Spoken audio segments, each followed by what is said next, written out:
ছোট ছোট পোলাপান যারা এই মাহফিলে আসছেন তাদেরকে বড়রা তাড়িয়ে দিবেন না, কারণ আশশাতু নাযীফাতুন ওয়াল ফিলু জীফা। গুলিস্তান নামক কিতাব আল্লামা শেখ সাদী রাহমাতুল্লাহি আলাইহি লিখিত, ওই কিতাবের মধ্যে এই আরবি প্রবাদটি এনেছেন, আশশাতু নাযীফাতুন ওয়াল ফিলু জীফাতুন।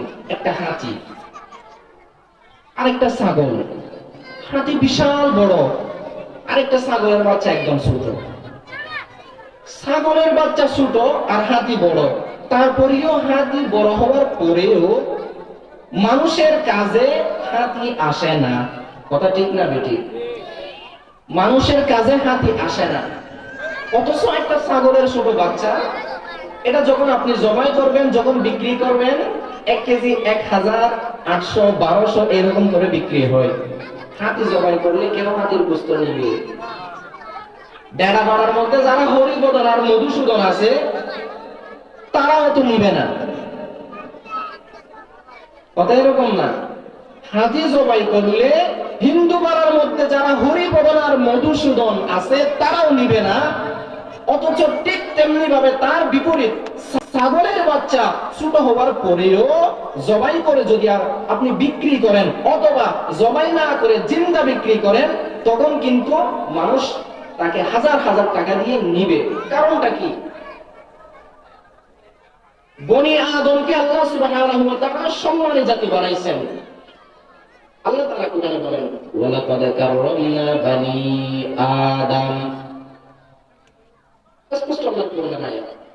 বনি আদমকে আল্লাহ তাআলা সম্মানী জাতি বানানোর কারণে বনি আদমের সাথে যে সমস্ত জিনিস সম্পৃক্ত মিল আছে, ওই সমস্ত জিনিসকে আল্লাহ সুবহানাহু ওয়া তাআলা দামি বানাই দিয়েছেন। জোরে বলেন সুবহানাল্লাহ। সেজন্য হাতি বড় হওয়ার পরেও হাতি কোনো কাজে আসে না, অথচ ছাগলের বাচ্চা ছোট হওয়ার পরেও মানুষের কাজে আসে।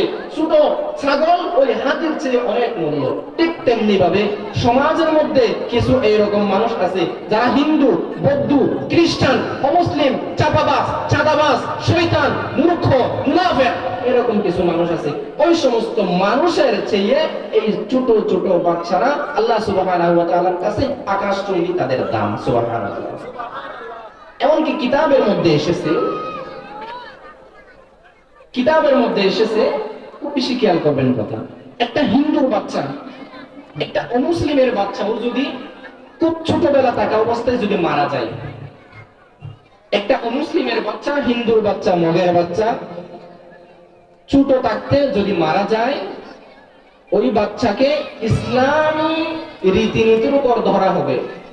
ওই বাচ্চা জাহান্নামে যাবে না। মুফাসসিরিনা কেরামগণ লিখেন, কিছু মুফাসসির বলেন ওই বাচ্চা জান্নাতে যাবে, হিন্দুর বাচ্চাও, মুসলমানের বাচ্চা, কারণ তার কোনো গুনাহ নাই, মাসুম।